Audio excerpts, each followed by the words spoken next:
11th chemistry lecture आपला chapter चालू आहे हायड्रोकार्बन्स। याच्यामध्ये केमिकल प्रॉपर्टीमध्ये मधली जी एक लास्ट रिएक्शन झाली होती बघा, लास्ट रिएक्शन राहिली होती ती आपण लास्ट लेक्चरला स्टडी केली। कोणती रिएक्शन होती तर कंबशन रिएक्शन। मग कंबशन रिएक्शन म्हणजे काय असतं, the reaction of hydrocarbons with air, एअरमधले जे ऑक्सिजन असतं त्याच्यासोबत त्याची रिएक्शन होते आणि प्रोडक्ट काय मिळतात तर CO2 आणि H2O, कार्बन डायऑक्साईड आणि वॉटर, हे तिथं आपल्याला काय मिळतात प्रोडक्ट्स मिळतात। मग ते आपण फॉर्म्युला पण एक बघितला होता, तो फॉर्म्युला यूज करून त्याच्यामध्ये आपण कोणत्याही हायड्रोकार्बनचं काय करू शकतो कंबशन रिएक्शन लिहू शकत होतो, तो फॉर्म्युला होता। त्यानंतर जो नेक्स्ट पार्ट बघितला होता कोणता तर directive influence of functional group on mono substituted benzene. Mono substituted बेन्झीनवर फंक्शनल ग्रुपचा काय इफेक्ट होतो, म्हणजे सबस्टिट्यूएंट असेल तर। आता मोनो सबस्टिट्यूएंट म्हणजे काय असतं, जे बेन्झीन रिंगमधले 6 हायड्रोजन आहे त्यातला एक हायड्रोजन जेव्हा इलेक्ट्रोफाइल्स रिएक्शन होऊन जे तिथं सबस्टिट्यूएंट येतात त्या सबस्टिट्यूएंट वर येणारा इनकमिंग इलेक्ट्रोफाइल कुठं अटॅच होणार हे कशावर ठरतं तर जो सबस्टिट्यूएंट असतो, नेचर ऑफ सबस्टिट्यूएंट जे मोनो सबस्टिट्यूटेड बेन्झीनमध्ये जो ग्रुप असेल सबस्टिट्यूएंट त्याच्यावर ठरतं। मग त्याच्यामध्ये 5 पोझिशन्स असतात कशासाठी, येणाऱ्या इनकमिंग इलेक्ट्रोफाइलसाठी। कोणत्या, आर्थो, मेटा आणि पॅरा, 2 आर्थो 2 मेटा आणि 1 पॅरा पोझिशन। त्यामध्ये आर्थो कोणती असते 1-2 पोझिशन जी असते, म्हणजे ज्या सबस्टिट्यूएंटच्या जवळची जी पोझिशन असेल 1-2 पोझिशन त्याला म्हणतात आर्थो पोझिशन। त्यानंतरची जी पोझिशन असते 1-3 पोझिशन सबस्टिट्यूएंटपासून 3 नंबरची जी पोझिशन किंवा दोन्हीकडून तुम्ही नंबरिंग केला तर 3 नंबरची जी पोझिशन येते, किंवा जर 5 पण 3 किंवा 5 त्याला म्हणतात, किंवा 1 किंवा 2 किंवा 6 असे असतात, 3 और 5 ह्या इक्विव्हॅलंट पोझिशन असतात। 1 to 3 पोझिशन त्याला म्हणतात, 1 ते 3 पोझिशन जी असते त्याला म्हणतात मेटा पोझिशन। आणि जी 4th पोझिशन असते 1 पासून 4th नंबरला जी पोझिशन असेल 4th पोझिशन ती काय असते तर पॅरा पोझिशन, ती युनिक पोझिशन। मग हे कशावर ठरतं, म्हणजे ह्याच्यामध्ये तुम्हाला प्रोडक्ट 2 मिळू शकतात, एक तर मिक्सचर ऑफ आर्थो आणि पॅरा या दोन्हींचं मिक्सचर, किंवा मेटा प्रोडक्ट असं डिफरंट मिळतं। मग हे कशावर डिपेंड असतं तर नेचर ऑफ सबस्टिट्यूएंट, तिथं जो सबस्टिट्यूएंट अटॅच आहे त्याच्यावर ते डिपेंड असतं, जे आपल्याला प्रोडक्ट मिळणार आहे ते आज आपण स्टडी करणार आहे। तुम्हाला कोणतं त्याच्यामध्ये प्रोडक्ट मिळेल, पॉसिबिलिटी काय असतात तर हे 3 प्रोडक्ट मिळण्याचे, म्हणजे आर्थो, मेटा आणि पॅरा हे पॉसिबिलिटी आहेत। मग पॉसिबिलिटीमध्ये पण एक 2 प्रकारे मिळतं तुम्हाला, एका रिॲक्शनमध्ये काय मिळतं मिक्सचर मिळतं, आर्थोचं आणि पॅराचं मिक्सचर असतं, आणि एक असतं तर फक्त मेटा प्रोडक्ट मिळतं। मग ते मेटा कधी मिळतं आणि आर्थो आणि पॅरा मिक्सचर कधी मिळतात हे आज आजच्या लेक्चरमध्ये आपण बघणार आहोत। चला तर मग आपण आजचं लेक्चर स्टार्ट करूया।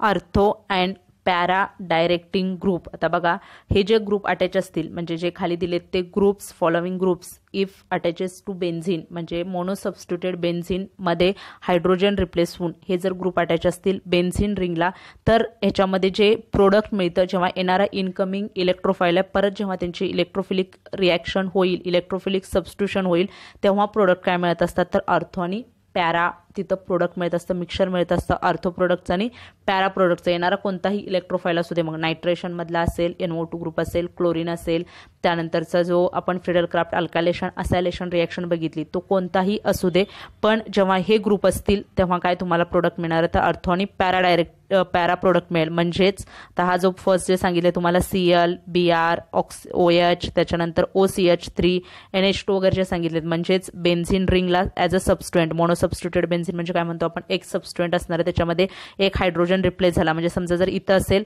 क्लोरोबेन्झीन, Cl जेव्हा रिप्लेस होतं तेव्हा त्याला तिथं Cl असतं तेव्हा त्याला म्हणतात क्लोरोबेन्झीन।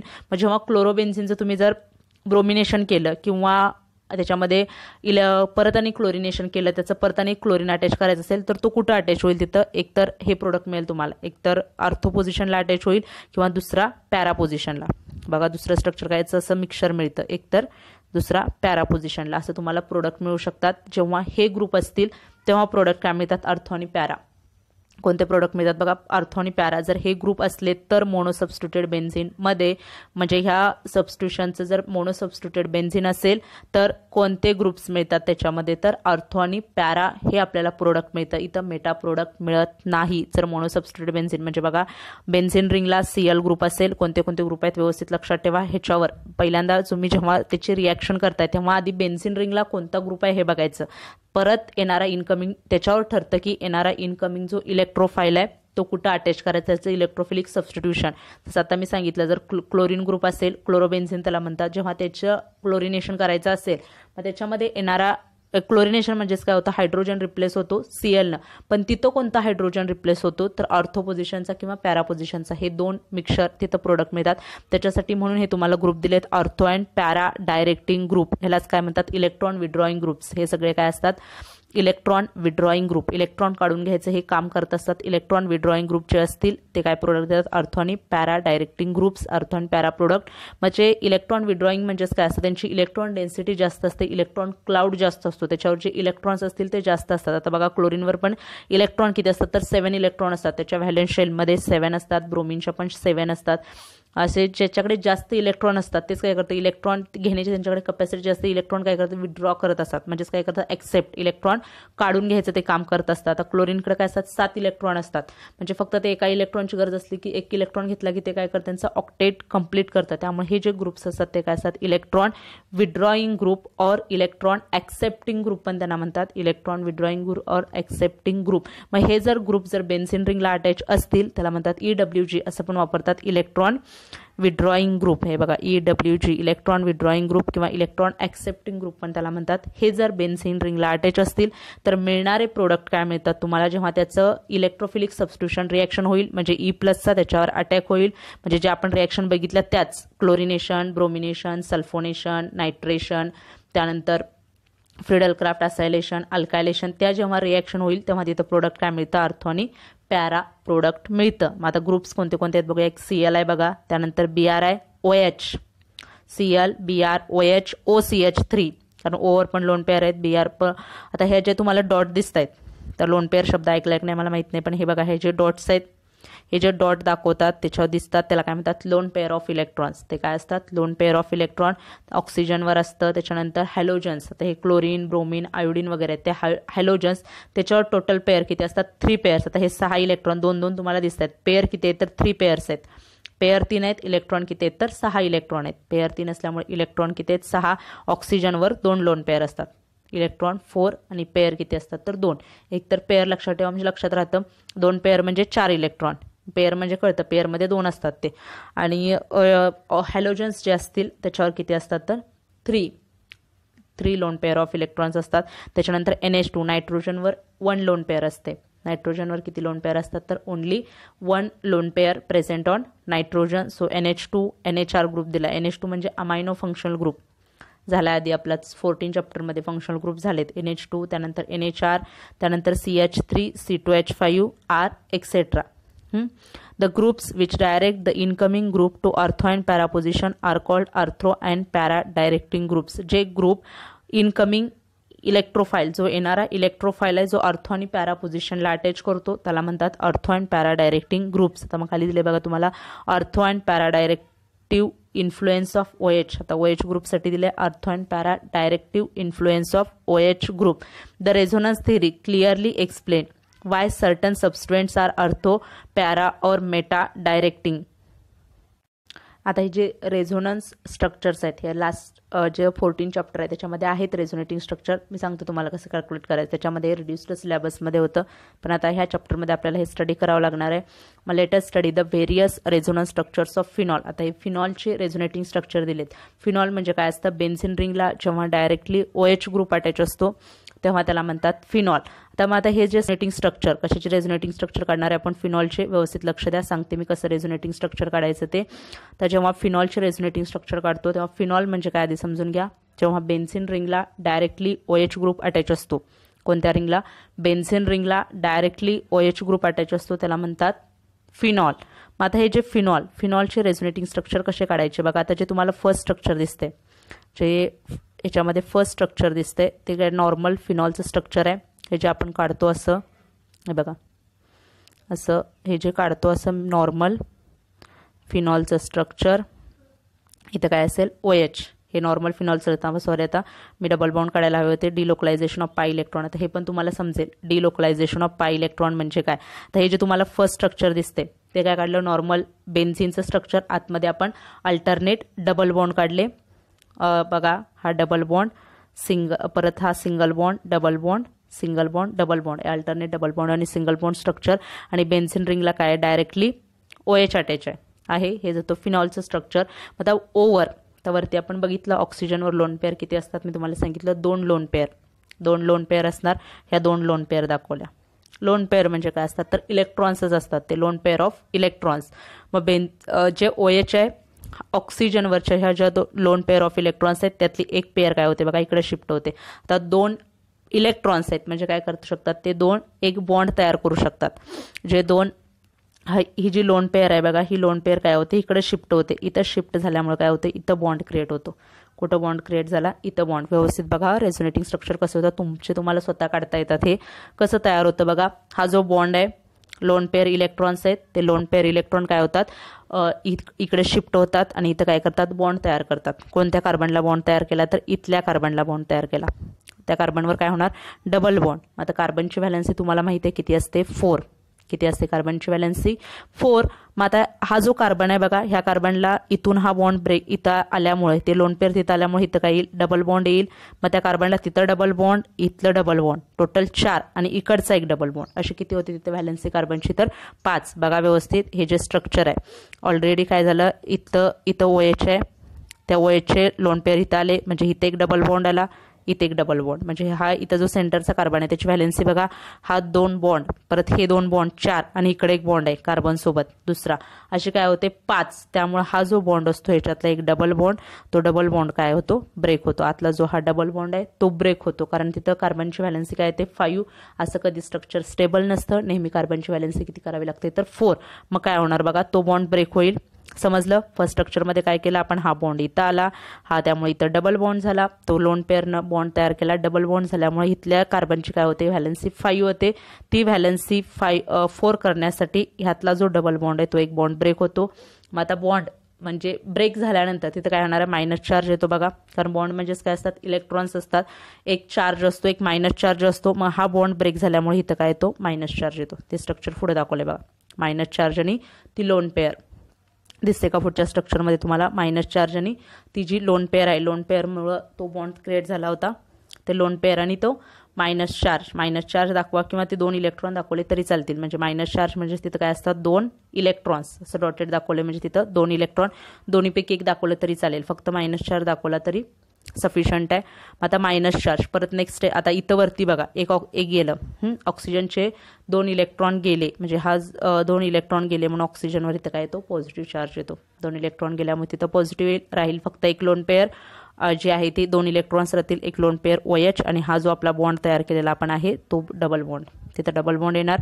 मग आता परत नेक्स्ट स्टेपमध्ये काय होतं बघा फर्स्ट स्टेप तर समजली. काय केलं आपण हा बॉन्ड इकडे शिफ्ट केला इथं डबल बॉन्ड केला त्यामुळे तिथं 5 व्हॅलेन्स झाल्यामुळे हा बॉन्ड ब्रेक केला. हा बॉन्ड ब्रेक केल्यामुळे इथं काय आलं मायनस. बघा इथं मायनस आलं परत काय करतं हा मायनस. हे कंटिन्युअस चालू असते सायकल. हा मायनस काय होतो इथे त्याला असं म्हणतात रेझोनेटिंग स्ट्रक्चर.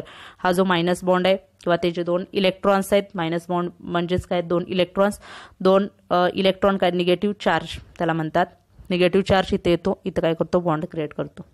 काय करणार आहे इथं बॉन्ड क्रिएट करेल. मग आता हा कार्बन बघा इथं जर डबल बॉन्ड त्याने क्रिएट केला तर हा डबल बॉन्ड परत हे 2 डबल बॉन्ड 4 आणि इथला एक 5 असे काय होतात 5 होतात. त्यामुळे हा पण बॉन्ड काय होतो ब्रेक होतो. म्हणजे हा जो तुमचा मायनस किंवा निगेटिव्ह चार्ज आहे किंवा 2 इलेक्ट्रॉन्स आहेत ते निगेटिव्ह चार्ज म्हणजेच काय असतं 2 इलेक्ट्रॉन्स ते इथं येतील आणि इथं काय करतील डबल बॉन्ड क्रिएट करतील. इथं डबल बॉन्ड झाल्यामुळे परत ह्या कार्बनची व्हॅलेन्सी 5 होते त्यामुळे हा बॉन्ड ब्रेक होतो आणि इथं काय येतो आता निगेटिव्ह चार्ज येईल आणि किंवा 2 इलेक्ट्रॉन्स एक दाखवा डायरेक्ट निगेटिव्ह चार्ज फक्त दाखवला तरी बास आहे 2 इलेक्ट्रॉन्स. बघा आले का पुढच्या स्ट्रक्चरमध्ये परत काय होईल आता मला वाटते बऱ्यापैकी तुम्हाला स्ट्रक्चर समजलं असेल. परत काय होणार हा परत निगेटिव्ह चार्ज इथं मायग्रेट होईल. परत ह्या कार्बनची व्हॅलेन्सी काय होईल 5 होईल त्यामुळे हा बॉन्ड ब्रेक होऊन इथं काय येईल निगेटिव्ह चार्ज. समजलं. आता बघा परत इथं निगेटिव्ह चार्ज येईल किंवा मायनस खाली ते दाखवले खालच्या स्ट्रक्चरमध्ये. परत आपण तो तिथं मायनस चार्ज आला हा बघा हा जो चार्ज इकडे ब्रेक केला हा बॉन्ड इथं त्यामुळे हा बॉन्ड ब्रेक होईल. हा बॉन्ड इथं आल्यामुळं हा बॉन्ड ब्रेक होऊन इथं काय येईल निगेटिव्ह चार्ज. सो तिथं निगेटिव्ह चार्ज येईल. मग आता निगेटिव्ह चार्ज आल्यानंतर बघा इथं तयार झालेला आपण नवीन बॉन्ड तयार झालेला तो काढत जायचा. हे बॉन्ड आपण इथं घेतले त्यामुळे ते जे नवीन तयार होत आहेत ते बॉन्ड लिहायचे. म्हणजे एक बॉन्ड तयार होतो दुसरा बॉन्ड काय होतो ब्रेक होतो कारण कार्बनची व्हॅलेन्सी 5 झाल्यामुळं एक बॉन्ड ब्रेक होतो आणि एक काय होतं तयार होतो. मग आता परत बघा आपण हा बॉन्ड इथला ब्रेक केला हा जो बॉन्ड आहे, हा जो बॉन्ड इथं आला, इथं नवीन बॉन्ड तयार झाला, त्यामुळे हा बॉन्ड काय झाला, ब्रेक झाला. मग इथं काय येईल, मायनस साईन आणि जे 2 इलेक्ट्रॉन्स आहेत ते परत काय होईल, हे 2 बॉन्ड इथं बॉन्ड तयार करतील. बघा तिथं काय करतील, ते बॉन्ड बाकीचे राहिलेले बॉन्ड तसेच ठेवायचे स्ट्रक्चरमधले, कारण आता इथं आपण बॉन्ड तयार करताना हे रिमेनिंग जे बॉन्ड आहेत तो बॉन्ड तसाच ठेवायचा, सगळीकडे तसंच करायचं. मग बघा आता हा बॉन्ड आपण इथं शिफ्ट केला, तो जो निगेटिव्ह चार्ज आहे इथं काय झाला, बॉन्ड तयार झाला. परत सांगा, तर इथं बॉन्ड तयार झाल्यावर इथं ऑलरेडी 2 इलेक्ट्रॉन्स आहेत. बघा इथं जो डबल बॉन्ड आहे जो झाला आहे तो डबल बॉन्ड आपण डबल बॉन्ड कॅरीज करत गेलोय. मग आता इथं आला, इथं एक बॉन्ड तयार होणार ह्या निगेटिव्हमुळं, परत हे 2 बॉन्ड 2 आणि 2 काय होणार 4, आणि इकडचा हा जो एक आहे ह्या कार्बनचा 5, असे 5 होतात. त्यामुळे हा जो आपला तयार झालेला बॉन्ड आहे तो परत ऑक्सिजनकडे शिफ्ट होतो आणि ऑक्सिजनचा त्याच्यात त्याला लोन पेअर ऑक्सिजनला परत केल्या जातात आणि ऑक्सिजनचा पण पॉझिटिव्ह चार्ज काय जातो, निघून जातो. मग स्ट्रक्चर होताना बघा परत असं स्ट्रक्चर मिळतं, कारण इथं बॉन्ड तयार झालाय आणि हे आपले 2 रिमेनिंग बॉन्ड आहे तसे बॉन्ड लिहिले आणि OH, कारण हा बॉन्ड ब्रेक होऊन परत ऑक्सिजनचे त्याला लोन पेअर दिले जातात, त्याची जी इलेक्ट्रॉन पेअर आहे ती त्याच्याकडे जाते आणि आहे तसं OH स्ट्रक्चर मिळतं. फक्त तुम्हाला डिफरन्स बघा, स्ट्रक्चरमध्ये हा बॉन्ड इकडं होता तो ह्या साईडला आला का, ह्यालाच म्हणतात डिलोकलायझेशन ऑफ पाय इलेक्ट्रॉन. तेच असं सर्कलनं पण दाखवतात, डिलोकलायझेशन ऑफ पाय इलेक्ट्रॉन. वाटल्यास अनेकदा सांगते बघा, व्यवस्थित लक्ष देऊन ऐका. काय होतं याच्यामध्ये, हा जो लोन पेअर ऑफ इलेक्ट्रॉन्स आहे इकडे शिफ्ट होते, इथं बॉन्ड क्रिएट होतो, तिथं बॉन्ड झाल्यामुळे ह्या कार्बनची व्हॅलेन्सी काय होते 5 होते, त्यामुळे हा जो बॉन्ड ब्रेक आहे तो ब्रेक होतो. परत इथं काय येतो, निगेटिव्ह चार्ज, आणि राहिलेले 2 बॉन्ड रिमेनिंग आहे तसेच लिहायचे. लिहिलेत बघा पुढच्या स्ट्रक्चरमध्ये, हे तुमचे 2 बॉन्ड आहेत ते आहे तसेच दाखवलेत, त्याच्यामध्ये काही चेंज करायचा नाही, ते 2 बॉन्ड आहे तसे लिहायचे. त्यानंतरचा जो हा निगेटिव्ह साईन आहे ते काय होणार, इकडे शिफ्ट होणार, इथं बॉन्ड क्रिएट होईल. इथं बॉन्ड क्रिएट झाल्यावर मग परत हा जो डबल बॉन्ड असतो तो ब्रेक होतो, इथं मायनस साईन येतो. समजलं. त्याच्यानंतर परत तसंच कंटिन्यू पुढं करत जायचे, राहिलेले बॉन्ड तसेच लिहायचे. आता आपले जे रिमेनिंग बॉन्ड होते ते आपण तसेच लिहिले. हे जे 2 बॉन्ड आहेत हे बघा इकडच्या स्ट्रक्चरमध्ये फक्त हा ब्रेक झालेला, इथं कायला मायनस लिहिला आणि ते 2 बॉन्ड तसेच, वरचं पण स्ट्रक्चर तसंच, फक्त एक लोन पेअर गेल्यामुळे ऑक्सिजनवर काय येतो, पॉझिटिव्ह चार्ज. त्यानंतर हा बॉन्ड शिफ्ट होईल, इथं बॉन्ड तयार करेल, हा बॉन्ड ब्रेक होईल, इथं निगेटिव्ह चार्ज येईल, तो तिथं निगेटिव्ह चार्ज, परत हा निगेटिव्ह चार्ज इकडे येईल, इथं बॉन्ड तयार करेल आणि हे स्ट्रक्चर मिळतं. आणि इथं पण परत त्या कार्बनची व्हॅलेन्सी 5 झाल्यामुळं परत त्याचे लोन पेअरचे इलेक्ट्रॉन ते परत ऑक्सिजनला करतं आणि आहे तसं स्ट्रक्चर मिळतं, फक्त बॉन्ड शिफ्ट झालेलं तुम्हाला स्ट्रक्चर मिळतं. ह्या सगळ्या स्ट्रक्चरना काय म्हणतात, तर रेझोनेटिंग स्ट्रक्चर्स ऑफ बेन्झीन. आता ह्या ज्या स्ट्रक्चरमध्ये, सगळ्या स्ट्रक्चरमध्ये एक गोष्ट तुम्ही ऑब्झर्व करा, की जो निगेटिव्ह चार्ज आहे, जो मायनस चार्ज आहे, जो निगेटिव्ह चार्ज आहे, बघा सगळ्या स्ट्रक्चरमध्ये जो निगेटिव्ह चार्ज आहे तो कुठल्या पोझिशनला आला आहे, ह्या विथ रिस्पेक्ट टू OH बघायचं. OH काय, सबस्टिट्युएंट आहे, मोनोसबस्टिट्युएंट बेन्झीन आहे. मोनोसबस्टिट्युएंट बेन्झीन मधल्या OHच्या विथ रिस्पेक्ट टू कुठं आलाय, तर बघा ऑर्थो पोझिशनला आहे, पॅरा पोझिशनला आहे, 1 आणि 2 पोझिशन, ऑर्थो पोझिशनला आहे, पॅरा पोझिशनला आहे. त्यानंतर इथं पण काय आहे, तर ऑर्थो पोझिशनला आहे, त्याच्या जवळची पोझिशन 1, 2 पोझिशन जी म्हणतो आपण ती ऑर्थो पोझिशन. कोणत्या पोझिशनला आलाय, तर ऑर्थो पोझिशनला. निगेटिव्ह चार्ज कुठं आहे, ऑर्थो पोझिशनला, मेटा पोझिशनला नाही आहे, ऑर्थो आणि पॅरा पोझिशनला आलाय. मग आता येणारा इनकमिंग जो इलेक्ट्रोफाईल असेल E+ म्हणजे Cl+ असेल, Br+ असेल, त्यानंतर NO2+ असेल, नायट्रोनियम आयन असेल, त्यानंतर SO3H असेल, हे जे आयन जेव्हा इलेक्ट्रोफाईल रिॲक्शन होतात, इलेक्ट्रोफिलिक रिॲक्शन होतात, मग त्या काय तुम्हाला मी सांगितलं होतं, E+ electron deficient species. E+ म्हणजे काय, इलेक्ट्रॉन डिफिशियंट, त्याच्याकडे ऑलरेडी इलेक्ट्रॉन्स कमी आहेत, which attack on electron rich species. जिथे इलेक्ट्रॉन सेंटर रिच असेल तिथे ते काय करतं, अटॅक करतं. मग बघा इलेक्ट्रॉन रिच सेंटर कुठे आहेत, ऑर्थो पोझिशन आणि पॅरा पोझिशनला. इलेक्ट्रॉन रिच सेंटर कुठे आहेत, ऑर्थो आणि पॅरा पोझिशनला. म्हणून इथं प्रोडक्ट तुम्हाला काय मिळतं, तर ऑर्थो आणि पॅरा हे प्रोडक्ट मिळतात. म्हणून ह्या ग्रुप्सना काय म्हणतात, ortho and para directing group. समजलं का बघा व्यवस्थित. का तसं होतं, E+ म्हणजे इलेक्ट्रॉन डिफिशियंट स्पेस असतात, त्या कुठं अटॅक करतात, तर इलेक्ट्रॉन रिच सेंटरवर, जिथे इलेक्ट्रॉन जास्त आहेत, इलेक्ट्रॉन रिच सेंटरवर. आता आपण ही रेझोनेटिंग स्ट्रक्चर बघितली, तुमच्यासमोरच मी सांगितली कुठं कुठं मायनस चार्ज येतो, तर फक्त ऑर्थो आणि जो पॅरा पोझिशन आहे तिथं चार्ज येतो. मेटा पोझिशनला अजिबात निगेटिव्ह चार्ज येत नाही, फक्त ऑर्थो आणि काय येतो, पॅरा पोझिशनलाच निगेटिव्ह चार्ज येतो. त्या काय पोझिशन असतात, रिलेटिव्हली रिच इलेक्ट्रॉन, म्हणजे जे मेटा पोझिशनपेक्षा त्या ज्या 2 पोझिशन्स आहेत, ऑर्थो आणि पॅरा पोझिशन, त्या काय असतात, तर हा इलेक्ट्रॉन रिच सेंटर असतात किंवा इलेक्ट्रॉन रिच स्पेस असतात, पोझिशन असतात, तिथे इलेक्ट्रॉन रिच असते, जरा इलेक्ट्रॉन जास्त असतात, इलेक्ट्रॉन क्लाउड जास्त असतो. त्यामुळं येणारा इनकमिंग इलेक्ट्रोफाईल आहे जो इलेक्ट्रॉन डिफिशियंट आहे, ज्याच्याकडे इलेक्ट्रॉनची कमतरता आहे, तो कुठं अटॅच होतो, तर त्या पोझिशन्सना अटॅच होतो. हे त्याच्यावरनं काय करतं आपल्याला क्लिअर होतं. So it is a clear from the above resonating structures the ortho and para positions have a greater electron density than the Meta position. समजलं, तिथं ज्या पोझिशन्स आहेत ऑर्थो आणि पॅरा पोझिशनला इलेक्ट्रॉन मायनस चार्ज येतो, म्हणजेच काय होतं तिथं ग्रेटर इलेक्ट्रॉन डेन्सिटी असते. Therefore OH group activates the benzene ring for the attack of second substituent E at the electron rich centre. त्यामुळे जो OH ग्रुप आहे बेन्झीन रिंग मधला, जो OH ग्रुप बेन्झीन रिंगला काय करतो, ॲक्टिवेट करतो, ह्याला म्हणतात activating group. So therefore OH group activates the benzene ring for the second electrophile attack, second electrophile किंवा second substituent E at the rich electron centre, म्हणजेच कुठं होणार ऑर्थो आणि पॅरा पोझिशनला. All ortho and para directing group possess non-bonding electron pair on the atom which is directly attached to the aromatic ring. तर non bonding electron म्हणजेच काय असतात, जे बॉन्डिंग मध्ये पार्टिसिपेट करत नाहीत, जे लोन पेअर ऑफ इलेक्ट्रॉन, जे आपण वरती होते बघा क्लोरीन, ब्रोमीन, त्यानंतर ऑक्सिजनवर OCH3 ग्रुपवर जे इलेक्ट्रॉन्स होते, जे असे तुम्हाला डॉटेड दिसले, ते काय असतात इलेक्ट्रॉन्स, त्याला म्हणतात नॉन बॉन्डिंग इलेक्ट्रॉन्स किंवा electron loan pair of electrons.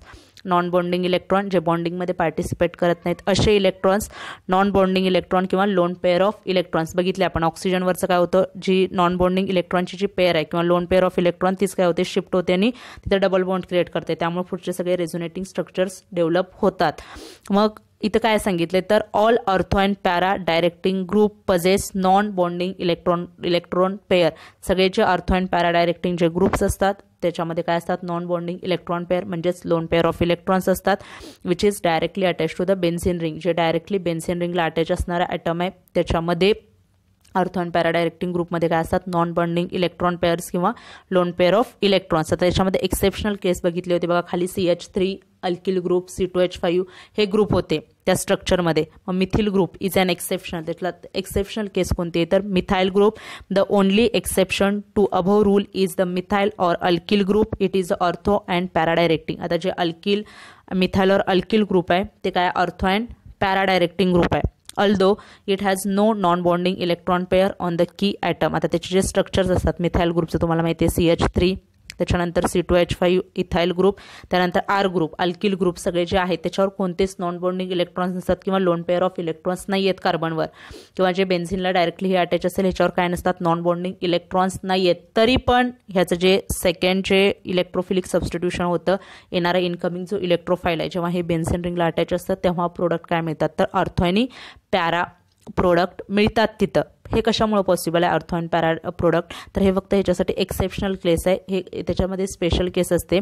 This is explained on the basis of special type of resonance called hyper conjugation और नो बॉन्ड रेझोनन्स. त्या रेझोनन्सला काय म्हणतात तर हायपर कॉन्ज्युगेशन और नो बॉन्ड रेझोनन्स. आता हे चॅप्टर नंबर 14 मध्ये तुम्हाला शिकायला मिळेल, पण तो जो चॅप्टर रिड्युस्ड सिलेबसमधला आहे त्यामुळे फक्त लक्षात ठेवा हे जे ग्रुप्स आहेत ऑर्थो आणि पॅरा डायरेक्टिंग हे जे ग्रुप्स आहेत ते जास्त काही तुम्हाला हायपर कॉन्ज्युगेशन आपल्याला लागणार नाही. फक्त जे CH3 ऑर्थो आणि पॅरा डायरेक्टिंग ग्रुपमध्ये जे मिथाइल, इथाइल किंवा अल्किल ग्रुप जे असतात ते ऑर्थो आणि पॅरा डायरेक्टिंग आहेत, त्यांच्यापासून ऑर्थो आणि पॅरा प्रोडक्ट मिळतं, पण त्यांच्यामध्ये काय नाहीत, नॉन बॉन्डिंग इलेक्ट्रॉन्स नाही आहेत, लोन पेअर ऑफ इलेक्ट्रॉन्स नाही आहेत. आता आजच्या लेक्चरमध्ये आता बघितलं आपण काय काय बघितलं बघा. जो ऑर्थो आणि मेटा हे प्रोडक्ट आपल्याला का मिळतात, कशामुळे मिळतात हे आपण स्टडी केले. आता पुढचं जे दिले बघा, in case of aryl halides. आता जे आपण ह्याच्या बाबतीत बघितलं आता प्रोडक्ट कसं मिळतं आपल्याला, ClOH असताना म्हणजे त्याच्यामध्ये बॉन्डिंग जे नॉन बॉन्डिंग जे इलेक्ट्रॉन्स असतात ते शिफ्ट होतात, त्याच्यामध्ये डबल बॉन्ड होतो, परत त्याच्यामध्ये जे बॉन्ड्स असतात जे डबल बॉन्ड असतात ते ब्रेक होतात, तयार होतात, त्याच्यापासून आपल्याला रेझोनेटिंग स्ट्रक्चर्स मिळतात. मग in case of aryl halides halogens are moderately deactivating. आता जेव्हा अरिल हलाइड्स असतात, अरिल हलाइडमध्ये म्हणजे काय असणार आहे, अरिल म्हणजे अरिल ग्रुप म्हणजे AR आणि X aryl halides. Halogens are moderately deactivating because of their strong minus I effect. त्याच्यामध्ये काय असतो, स्ट्रॉंग मायनस आय इफेक्ट. तर हे मायनस आय इफेक्ट वगैरे काय असतात तर ह्याला म्हणतात इंडक्टिव्ह इफेक्ट. हा एक इफेक्ट आहे, कोणता तर इंडक्टिव्ह इफेक्ट, नाव ऐका इफेक्टचं, इंडक्टिव्ह इफेक्ट. तो कसा क्रिएट होतो इंडक्टिव्ह इफेक्ट तर समजा आता CH3 जेव्हा हॅलोजनला अटॅच आहे काय सांगितलं मी CH3Cl. आता Clचं आपल्याला माहिती आहे Clवर किती लोन पेअर असतात तर 3 लोन पेअर असतात. टोटल 6 इलेक्ट्रॉन असतात. ह्याच्याकडे 6 आणि एक जो इलेक्ट्रॉन असतो टोटल 7 असतात. 3 लोन पेअर तशाच राहतात म्हणजे नॉन बॉन्डिंग इलेक्ट्रॉन्स असतात. फक्त एक जो इलेक्ट्रॉन आहे तो कार्बन सोबत आणि कार्बनचा एक इलेक्ट्रॉन असतो त्याच्यामध्ये कोव्हॅलंट बॉन्ड तयार होतो हे CH3Cl स्ट्रक्चरमध्ये. मग जेव्हा आता याच्यामधले जे इलेक्ट्रॉन्स असतात ह्याची इलेक्ट्रॉन डेन्सिटी जास्त असते, इलेक्ट्रॉन क्लाउड जास्त असतो त्याच्याकडे. क्लोरीनकडे 3 लोन पेअर ऑफ इलेक्ट्रॉन असतात, नॉन बॉन्डिंग इलेक्ट्रॉन असतात. त्यामुळे ते काय करतं हे जे बॉन्डिंग पेअरचे इलेक्ट्रॉन्स आहेत त्याने जो इलेक्ट्रॉन जे आता हा जो बॉन्ड त्यांच्यामध्ये तयार झाला त्याला म्हणतात बॉन्डिंग पेअर ऑफ इलेक्ट्रॉन्स. जे बॉन्ड तयार करणारे इलेक्ट्रॉन्स असतात त्यांना बॉन्डिंग इलेक्ट्रॉन्स म्हणतात. जे नॉन बॉन्डिंग राहतात त्यांना नॉन बॉन्डिंग इलेक्ट्रॉन म्हणजे जे बॉन्ड तयार करत नाहीत असे. आणि लोन पेअरचे जे इलेक्ट्रॉन्स असतात त्यांना नॉन बॉन्डिंग इलेक्ट्रॉन्स आणि लोन पेअर ऑफ इलेक्ट्रॉन्स. मग आता ह्याच्यामधला जो बॉन्डमध्ये बघा एक बॉन्ड म्हणजे किती असतात 2 इलेक्ट्रॉन्स असतात. मग हे जे बॉन्डचे इलेक्ट्रॉन्स आहेत बॉन्डिंग इलेक्ट्रॉन्स आहेत ते काय करत असतं क्लोरीन स्वतःकडे खेचायचा प्रयत्न करत असतं कारण ते काय असतं स्ट्रॉंग असल्यामुळे ते काय करतं स्वतःकडे खेचत असतं. मग स्वतःकडे खेचल्यामुळे तुम्हाला माहिती आहे जेव्हा इलेक्ट्रोनिगेटिव्हिटीमध्ये डिफरन्स येतो तेव्हा त्याच्यामध्ये काय क्रिएट होतं तर ह्याच्यामध्ये डेल्टा पॉझिटिव्ह चार्ज आणि ह्याच्यामध्ये डेल्टा निगेटिव्ह चार्ज. हे का सॉरी इथं काय होणार आता हे मायनस इकडे इलेक्ट्रॉन जास्त घेणार आहे म्हणजे इथं काय होईल डेल्टा निगेटिव्ह आणि इथं काय होतं डेल्टा पॉझिटिव्ह चार्ज क्रिएट होतो. म्हणजे जे Cl असेल Clकडे काय होईल डेल्टा मायनस चार्ज क्रिएट होईल आणि CH3कडे डेल्टा पॉझिटिव्ह. असं काय होतं पार्शालिटी डेव्हलप म्हणजे जे पार्शल चार्जेसचं काय होतं सेपरेशन होतं, पोलॅरिटी डेव्हलप होते. मग हा जो चार्ज असतो हे जे सेपरेशन असतं त्याला काय म्हणतात इंडक्टिव्ह इफेक्ट. हे जे सेपरेशन होतं ते त्याला म्हणायचं इंडक्टिव्ह इफेक्ट. मग आता हे काय झालं Cl जास्त इलेक्ट्रॉनमुळे झालं म्हणून ह्याला काय म्हणतात तर मायनस इलेक्ट्रॉन विड्रॉईंग ग्रुपमुळे झाला. तर Cl वगैरे काय असतात इलेक्ट्रॉन विड्रॉईंग ग्रुप. जर इलेक्ट्रॉन विड्रॉईंग ग्रुपमुळे हे झालं तर त्याला काय म्हणायचं -I इफेक्ट. जे इलेक्ट्रॉन काढून घेण्याच्या ह्यानं झालं तर -I इफेक्ट. मग आता ह्या जो इफेक्ट ह्याला काय म्हणणार आपण इंडक्टिव्ह इफेक्ट. मग तेच बघा असं जर स्ट्रक्चर असेल तुमचं CH3 CH2 CH2 Cl इथं पण काय आता Cl डायरेक्टली अटॅच आहे. मग हा जो बॉन्ड आहे कार्बन आणि क्लोरीन मधला त्याच्यामुळे काय होतं हे आहे असं सेम प्रोसिजर होते. हे काय करतं इलेक्ट्रॉन काढून घेण्याचा प्रयत्न करत इलेक्ट्रॉन विड्रॉ करायचं काम करत असतं. मग ह्याच्यावर काय होतं डेल्टा निगेटिव्ह चार्ज तयार होतो. परत ह्याच्यावर पार्शल काय होणार पॉझिटिव्ह. परत काय होतं याच्यावर पार्शल पॉझिटिव्ह झाल्यामुळे परत इकडं पण काय होत जातात जास्त खेचून घ्यायचा प्रयत्न करतात. जेवढं स्ट्रॉंग असेल तेवढं इकडचे जे इलेक्ट्रॉन्स तुमचे जे कार्बन आणि दुसरे जे कार्बन्स आहेत त्याच्यावर पण काय होतं डेल्टा पॉझिटिव्ह असे चार्जेस सेपरेट होतात. मग ह्याला जर डेल्टा 1 म्हटलं ह्याला डेल्टा 2+ म्हटलं ह्याला डेल्टा 3+. मग ह्याच्यामध्ये इंडक्टिव्ह कसं असतं प्रत्येक ह्याच्यावर थोडा थोडा असतो इफेक्ट पण जास्त कशा असणार आहे ह्या CH2 वर असतो कारण तो Clच्या जवळ आहे. Clच्या जवळ असल्यामुळे जास्त असतो त्यामुळे ह्याच्यामध्ये डेल्टा 1 काय असतं जास्त ग्रेटर असणार आहे देन डेल्टा 2 देन डेल्टा 3. ह्याच्यावर जो इफेक्ट ते क्रिएट करेल इंडक्टिव्ह इफेक्ट तो काय असतो तर जास्त असतो त्या कार्बनवर CH2 वर. हे ह्याला म्हणतात -I इफेक्ट. इलेक्ट्रॉन विड्रॉईंगमुळे झाला तर -I इफेक्ट. जर इलेक्ट्रॉन डोनेटिंग ग्रुप्स म्हणजे आता जे CH3 C2H5 वगैरे जे ग्रुप्स असतात अल्किल ग्रुप्स असतील जर तुम्हाला हे डिटेलमध्ये स्टडी करायचं असेल तर 14 चॅप्टर आहे त्याच्यामध्ये दिले हे इंडक्टिव्ह इफेक्ट. तर जे अल्किल ग्रुप्स असतात म्हणजे CH3 C2H5 वगैरे जे ग्रुप्स आहेत CH3 C2H5 जे अल्किल ग्रुप्स आहेत ते काय असतात तर इलेक्ट्रॉन डोनेटिंग ग्रुप. कोणते ग्रुप्स इलेक्ट्रॉन डोनेटिंग ग्रुप. ते कोणता इफेक्ट क्रिएट करतात तर +I इफेक्ट. तिथे कोणता असतो प्लस इंडक्टिव्ह इफेक्ट म्हणजे ते काय करतात इलेक्ट्रॉन डोनेट करतात. डोनेट केल्यामुळं काय होतं तर तिथं प्लस इफेक्ट तयार होतो त्याला म्हणतात इंडक्टिव्ह इफेक्ट +I इफेक्ट. मध्ये तर overall electron density on the benzene ring decreases. Benzene रिंगची जी ओव्हरऑल इलेक्ट्रॉन डेन्सिटी असते ती काय होते डिक्रीज होते. It makes the electrophilic substitution difficult. त्याच्यामुळे काय होतं इलेक्ट्रोफिलिक सबस्टिट्यूशन त्याच्यामुळे ते काय होतं डिफिकल्ट होतं. जे आता आपण कशाचं एक्सप्लेनेशन बघतोय तर डिॲक्टिवेटिंग. जेव्हा अरिल हलाइड्स असतात तेव्हा त्याच्यामध्ये डिॲक्टिवेटिंग का होतं तर ते स्ट्रॉंग त्याच्यामध्ये काय असतो -I इफेक्ट. मी तुम्हाला सांगितलं इंडक्टिव्ह इफेक्ट काय म्हणजे तो काय असतो त्याच्यामध्ये -I इफेक्ट हा स्ट्रॉंग असतो त्यामुळे ओव्हरऑल इलेक्ट्रॉन डेन्सिटी जी असते बेन्झीन रिंगची काय होते डिक्रीज होते आणि it makes to electrophilic substitution difficult. कारण इलेक्ट्रोफाईल काय आहे तर इलेक्ट्रॉन डिफिशियंट आहे. तो कशावर अटॅक करेल इलेक्ट्रॉन रिच सेंटरवर. जर इलेक्ट्रॉन डेन्सिटी जर कमी झाली म्हणजे इलेक्ट्रॉन रिच जे आहे तेच जर कमी झालं तर इलेक्ट्रोफिलिक सबस्टिट्यूशन काय होतं डिफिकल्ट होतं. It makes electrophilic substitution difficult. However due to resonance the electron density on the ortho and para position is greater than meta position. त्यामुळे जे ऑर्थो अँड पॅरा पोझिशनला जी इलेक्ट्रॉन डेन्सिटी असते ती काय असते, ग्रेटर असते than meta position. So halogens are ortho and para directing. त्यामुळे halogens पण काय असतात, ऑर्थो अँड पॅरा डायरेक्टिंग. आता खाली तुम्हाला आपल्या हॅलोजनचं हे दिले, latest study the various resonating structures of chlorobenzene. आता हे आपण नेक्स्ट लेक्चरला स्टडी करूया. आजचं लेक्चर आपण इथंच स्टॉप करू. आजच्या लेक्चरमध्ये जेवढा पार्ट झाला तेवढा रिवाइज करा. थँक्यू.